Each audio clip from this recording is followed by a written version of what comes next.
Conhece?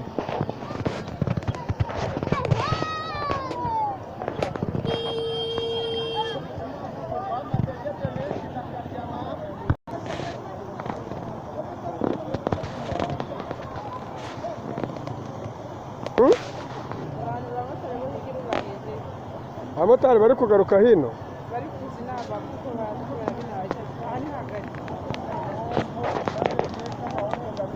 noneho hari inyuma nta nzira ihari.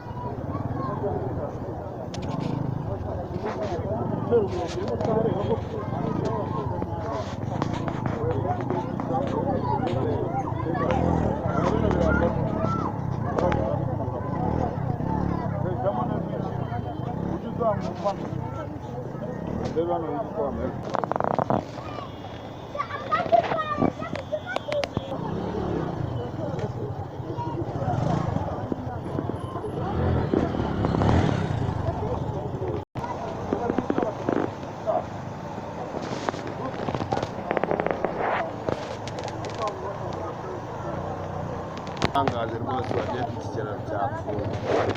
Iki kiraro cyapfuye rwose mubabwire rwose ati baze baduhe ubufasha. Murateganyije kuzahakorera umuganda se cyangwa no gutegereza inkunga ya leta? No gutegereza inkunga ya leta. None se uwo muganda twawukora tutishoboye. Ntabwo twishoboye. Rero se hano nibwo hapfuye cyangwa hamaze iminsi? Hamaze iminsi harabaye. Ariko niyo modoka ya mbere iguyemo. Iyi ntabwo ari imwe yonyine.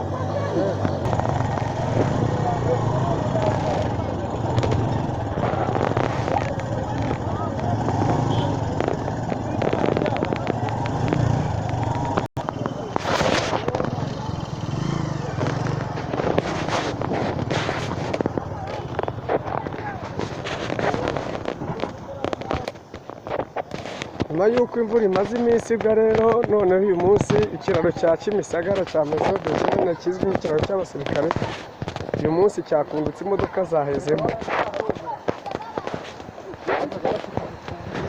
Naho noneho amazu naho yakungutse, amazu hamwe yaragiye. Nyuma y'uko iyo modoka yaguye twakomeje gutembera hepfo hose aho n'amazu duturanye urabona ko habaye. Bacinye amaterewe, mwana we.